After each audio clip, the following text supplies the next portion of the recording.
Hello everyone.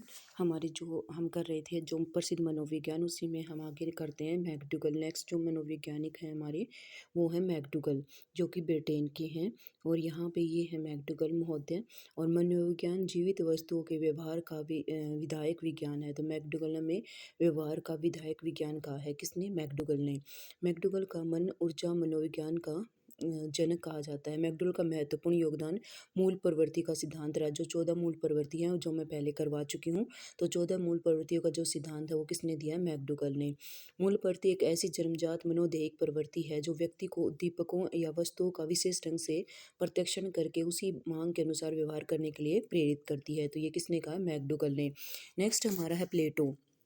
प्लेटो की शिक्षा का मुख्य उद्देश्य सत्य का साक्षात्कार है। शिक्षा प्रणाली में अनुकरण को विशेष महत्व दिया है किसने? प्लेटो ने। उसके बाद है जॉन ड्यूई। ड्यूई क्या है? जॉन ड्यूई को यूएसए के हैं ये। जनतंत्रीय शिक्षा का सबसे बड़ा व्याख्याता माना जाता है। करके सीखने के सिद्धांत के प्रवर्तक हैं कौन? John dewy. जॉन ड्यूई प्रयोजनवाद का समर्थन था। जॉन ड्यूई किसका समर्थन था? प्रयोजनवाद का समर्थन था। उसके बाद है हमारी मारिया मांटेश्री। तो मारिया मांटेश्री कहाँ से रहने वाली थी? इटली की रहने वाली थी मारिया मांटेश्री। और मारिया मांटेश्री इंद्रियों के माध्यम से प्रशिक्षण देने वाली मांटेश्री शिक्षण जो प्रणाली है उसके लिए जानी जाती हैं। तो जो ये हैं मारिया मांटेश्री, और इन्होंने जो मांटेश्री शिक्षण प्रणाली है उनकी जन्मदाता मानी जाती हैं ये। नेक्स्ट है हमारे सिगमंड फ्राइड। मोस्ट इंपॉर्टेंट है सिगमंड फ्राइड। ये तो हमारा रिलेट हो जाता है मारिया मांटेश्री से, ऐसे याद रख सकते हैं इसको तो। लेकिन जो इम्पोर्टेंट है वो हमारे अब सिगमंड फ्राइड। तो ये मनोविश्लेषणवादी हैं।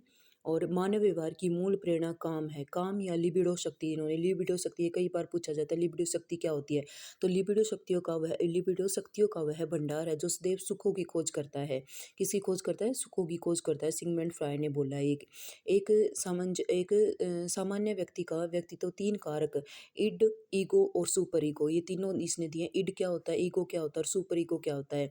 देखो, इड, ईगो और सुपर ईगो। इड लिखते हैं, इड और फिर ईगो, और फिर क्या है? Super ego. तो इड है हमारे पास, इड, ईगो हमारा, जैसे अभी तो ऐसे लग रहा है जैसे ईगो सही नहीं है तो ईगो, लेकिन ईगो हमारा सही व्यक्तित्व होता है। ईड होता है हमारा, जैसे जो वैश्य प्रवृत्ति के लोग नहीं होते हैं कि तुरंत हमें ये चीज़ चाहिए, अभी की ये चीज़ चाहिए तो हमें अभी के अभी चाहिए। तो ये ईड लोग प्रवृत्ति के व्यक्ति होते हैं। ईगो इनके बीच का है। उसके बाद सुपर ईगो, जो महात्मा लोग होते हैं वो होते हैं सुपर ईगो में। और जैसे ई जो यहाँ पे हमारे ईगो जो होते हैं वो व्यक्ति तो कौन से होते हैं कि अगर जैसे इसमें कि उसने कहा कि नहीं मुझे ये चीज़ अभी के अभी चाहिए, लेकिन तब सुपर ईगो वाला जो सेंस आ जाती है कि नहीं ये तो करना तो गलत है, इस चीज़ से ये तो गलत है, तो वो थोड़ी सी समझदार हो जाए जो, तो वो ईगो में आते हैं वो लोग। और एक है ईड। तो ये तीनों किसने दिए? सिगमंड फ्राइड ने दिए हैं। उसके बाद है किलपैट्रिक, हेनरी किलपैट्रिक। योजना विधि के प्रवर्तक किसके हैं? योजना विधि के प्रवर्तक माने जाते हैं। उनके अनुसार शिक्षा में अनुभव द्वारा सीखने की प्रधानता दी जाती है। किसके द्वारा? शिक्षा के द्वारा सीखने में अनुभव द्वारा सीखने प्रधानता दी जाती है। तो ये है किलपैट्रिक। उसके बाद है एलेक्स फैकेन आशबोर्न। रचनात्मक तकनीक ब्रेन स्ट्रोम तकनीक के प्रणेता हैं। एलेक्स फैकेन।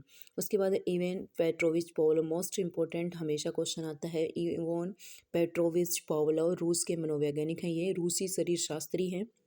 पावलोव ने कुत्ते का प्रयोग कर शास्त्रीय अनुबंधन का सिद्धांत, क्लासिकल कंडीशन थ्योरी इन्होंने दी थी, जिसमें किसका प्रयोग किया था? किस पे प्रयोग किया था? कुत्ते पे प्रयोग किया था, जो हम पहले कर चुके हैं।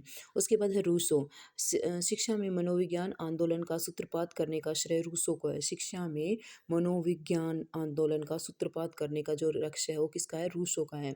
उन्होंने अपनी पुस्तक एमिली में एक काल्पनिक बालक की शिक्षा का वर्णन किया है। एक काल्पनिक जो बालक है उसकी शिक्षा का वर्णन किया है। कौन सी पुस्तक? एमिली। और एमिली जो पुस्तक है वो किसकी है? रूसो की है। एमिली पुस्तक किसकी है? रूसो की है। एमिली रूसो मत, एमिली। नेक्स्ट मनोवैज्ञानिक है हमारे स्किनर। कौन है? स्किनर।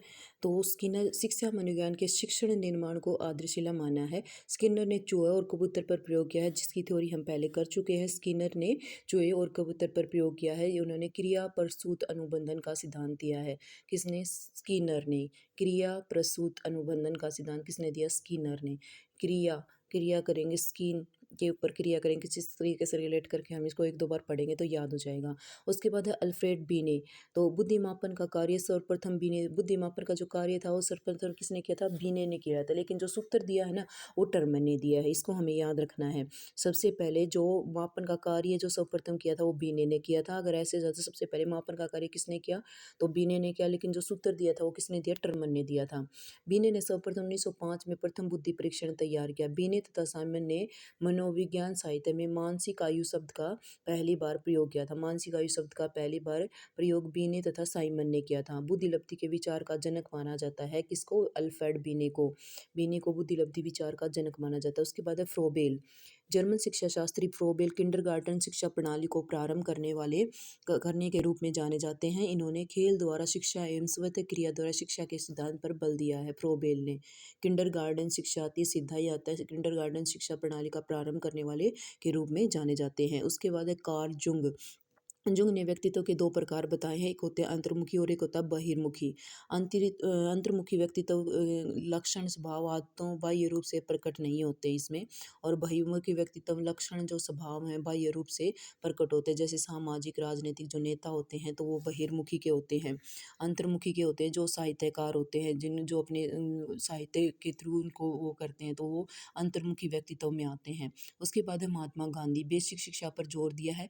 मातृभाषा के माध्यम से शिक्षा का अर्थ मैं बालक अथवा मनुष्य में आत्मा शरीर और बुद्धि के सर्वांगीण और सबसे अच्छे विकास से समझता हूँ। तो ये कौन है? महात्मा गांधी है। जीन पियाजे मोस्ट इंपॉर्टेंट है। जीन पियाजे पियाजे के संज्ञानात्मक विकास के सिद्धांत के अनुसार सीखना उस समय अर्थपूर्ण होता है जबकि विद्यार्थी की रुचि और जो कौतूहल के अनुरूप होता है। तो ये हमारे कौन से हैं? ये हमारे हैं जीन पियाजे। उसके बाद है थॉर्नडाइक महोदय। थॉर्नडाइक को क्या कहा जाता है? पशु मनोविज्ञान का पितामह कहा जाता है। थॉर्नडाइक ने भूखी बिल्ली पर प्रयोग सीखने के क्षेत्र में प्रयास एवं त्रुटि सिद्धांत का प्रतिपादन किया था। ये हम पहले कर चुके हैं कि उन्होंने 3 क्या दिए थे? मुख्य नियम दिए थे और 5 गौण नियम थे। हमेशा इनमें से एक ना एक क्वेश्चन आपका बनता है हमेशा। अगला है वॉटसन। तो Watson is most important. Watson ने व्यवहारवाद का पिता कहा जाता है। वॉटसन को व्यवहारवाद का पिता कहा जाता है। वॉटसन ने मनोविज्ञान को व्यवहार का विज्ञान कहा। किसने कहा है? वॉटसन ने कहा है। और वॉटसन ने कहा है कि तो मुझे कोई भी बालक दो और मैं उसे कुछ भी बना सकता हूँ, वॉटसन ने कहा है। यानी कि पर्यावरण का बहुत इफेक्ट पड़ता है, पूरा ही इफेक्ट पर्यावरण का माना है वॉटसन ने। तो इसने कहा है कि मुझे कोई भी बालक दे दो, आप कैसा भी बालक है उसको मैं अपने अकॉर्डिंग उसे कुछ भी बना सकता हूँ मैं। तो ये हमारे वॉटसन महोदय। तो ये हमारे साइकोलॉजिस्ट थे, मेन जो साइकोलॉजिस्ट थे। धन्यवाद।